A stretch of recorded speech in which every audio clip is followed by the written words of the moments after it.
all around the European Union, the financial system is being strangled. And the authorities at large, particularly the tax authorities and governments, have recently upped the ante.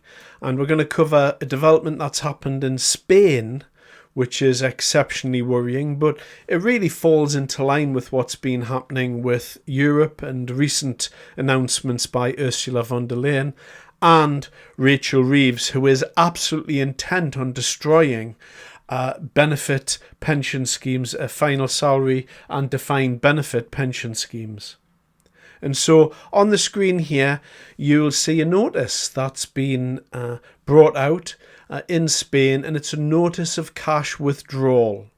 And as you read it, if you wish to withdraw more than €3,000 in cash, you must notify the tax agency. And we're not talking about notifying your bank. So you might think a bank with bank number A, so I'm going to notify them. No, that's not good enough. They now are referring you, so they're not taking the full backwash of customer complaints. They're simply directing that straight to their tax agency. And as you'll see, failure to comply with that requirement may result in fines up to €150,000.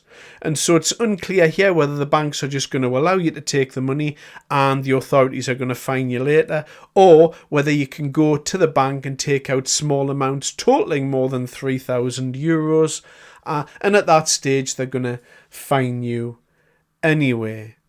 Now, there has been recent cases as well with regard to Santander in the UK, where there was a British gentleman went in and tried to take out £2,500, and he was referred to the telephone line, and he was asked, why do you need £2,500 cash?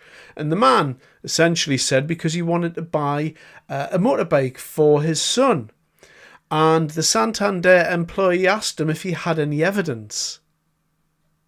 And I'll let that part sink in. The man said, no, I don't have any evidence with which to do this, but I was thinking it's going to be around £2,500. You know, if you've ever had children, you know what it's like. You're going to buy them something. You might want to take a little bit extra money. Perhaps you wanted to give your son some extra money to buy a helmet or something. I don't know. It's the man's money. Bearing in mind he had over £11,000 in his bank account. And so the authorities are asking him what he wants to do with it. We'll park all of that for 1 second. This is aside from the recent announcements in Europe with Ursula von der Leyen essentially mean that dormant deposits, meaning that any deposits that you've got in a bank account that you haven't touched, it's really best for the EU to kind of use that money for projects, infrastructure projects, and obviously we've got this Russian menace which is looking to sweep its way through Europe, so we need to use some of your money for that as well. So obviously we're going to take your savings. Yeah, this is only fair and right, of course. Then we come back to Rachel Reeves. So Rachel Reeves a little while ago said that the pension companies themselves, they are quite able to take out some of your money up to a certain amount as long as they're going to give the Exchequer 25% of what they remove. And, you know, Rachel Reeves and the government wants those people to invest in UK businesses. Now, not many people invest in UK business because you don't get great returns. The returns are hard with the Magnificent Seven in America. But of course, the pension companies are in a lot of trouble. And why are they in a lot of trouble? Well, inflation and the cost of living has been skyrocketing recently, and there's a hurdle rate. And what is a hurdle rate? Well, a hurdle rate is the amount of money that you have to make on a pile of money with which that pile of money is going to retain its purchasing power year on year.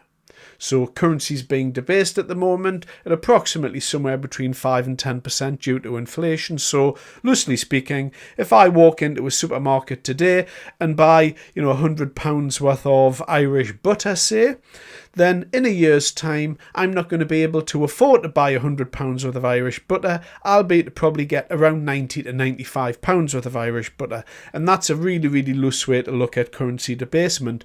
And of course, this affects every area of life. So the pension companies themselves, they are not clearing that hurdle rate, meaning just to stand still, they're not clearing the hurdle rates. And this is happening all round the globe.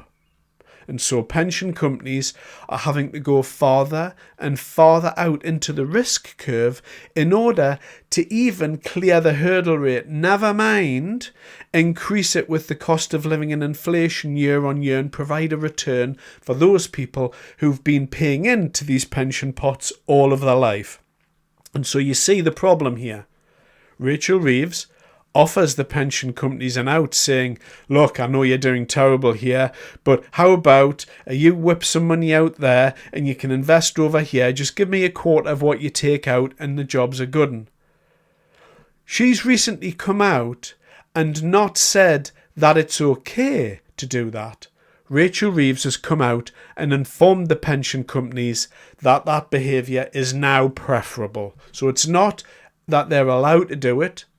Rachel Reeves is now telling them she wants them to do it and she's encouraging them to do it.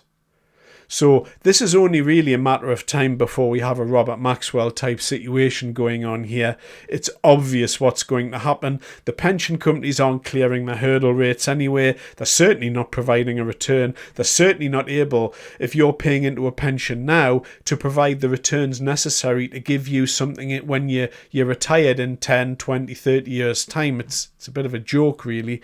And so Rachel Reeves is allowing them to further smash any of these pensions to pieces. And there's a pension crisis coming, without any doubt. But my message is quite simple here. There is a lot of things happening around Europe, not the least of which is you can't draw your money out, because if you wanted to draw your money out of a bank account, then you're really a criminal for doing that, aren't you? You should be ashamed of yourself for wanting to keep your own money in your house. And certainly for wanting to draw cash out, there must be something wrong with you. All of these governments, they are coming for your savings. And if you've ever heard of something called a bail-in, you may know what's going to happen. At the next financial crash, a bank can choose to liquidate its assets and do something called a bail-in. Because really, although you're the one funding the bank, you're quite a way down the queue for who gets paid back if there's a problem. In front of you are sovereign debt, governments, banks, corporations, and anybody else really that you can think of. And right at the back of the queue is the ordinary consumer.